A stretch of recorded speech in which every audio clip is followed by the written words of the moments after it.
Hello everyone, I just want to share this scripture. We have a gracious God who forgives those who repent of their sins. Sometimes love hurts, especially when it's deep, real, and sacrificial. But true love, the kind rooted in Jesus, never dies because Jesus is love, never fails. 1 Corinthians 13 verse 8. But thanks be to the God who gave us the victory through our Lord Jesus Christ. We are all sinners. We need Jesus, for through him the root of sin shall be destroyed forever. No sin is too great for God's mercy.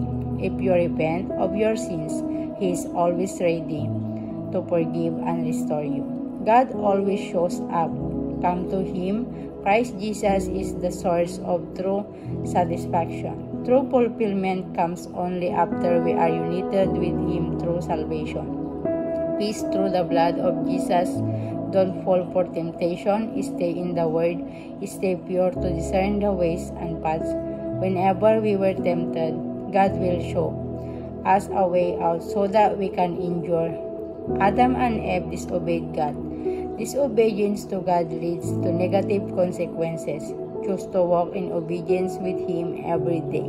I have just one thing to do: follow him, walk with him, trust him. That's all that truly matters.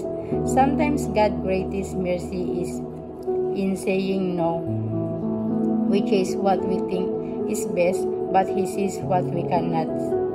Rejection is often his protection, leading us to something greater. Joseph was betrayed, yet God positioned him to save nations. Paul's plans were blocked, yet God led him where he was needed. Even Jesus surrendered his will for a greater purpose. I will say thank God for saving me from my own understanding. I've learned that surrendering all was the best decision I could have made. You're not changing by accident or by doing on your own, but by the Holy Spirit. The Holy Spirit does the work of transforming me. Sometimes you need to thank God for what didn't happen. Thank him for the things he stopped that you knew nothing about. The faithfulness he showed me, healing he brought, how closely he walked with me through all of it, and how he changed me. Incredible. Set your heart on things above Jesus over everything. Not every opportunity is from God.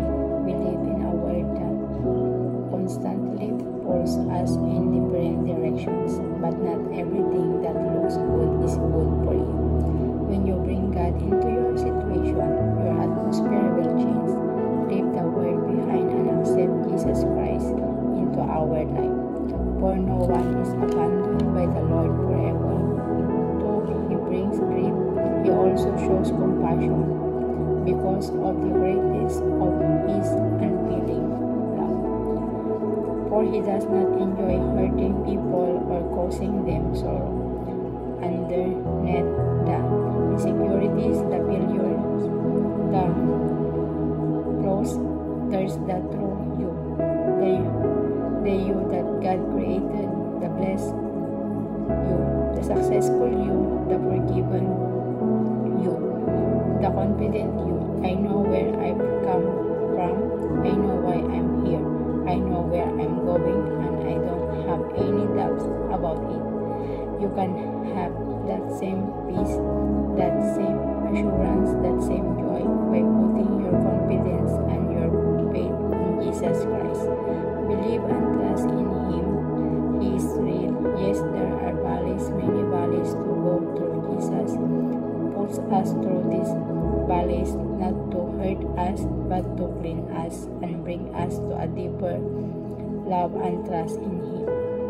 When you are standing on top that mountain, you look back and say, thank you, Jesus. Many say Jesus is just affliction, but his impact of the word is greater than any mind. He is the only God of this fallen world. He is the Messiah, the Savior. We all need Christ Jesus. By his wounds we are healed. He has made everything beautiful in its time. I'll wait till the end of time for him, and I won't leave God either. The most well-documented piece of ancient history is the crucifixion of Jesus Christ. Historians agree on this because it's that can't be taken as a truth. Then nothing that happened before cameras and video can be considered factual.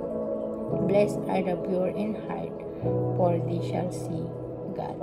Thank you, everyone. God bless you.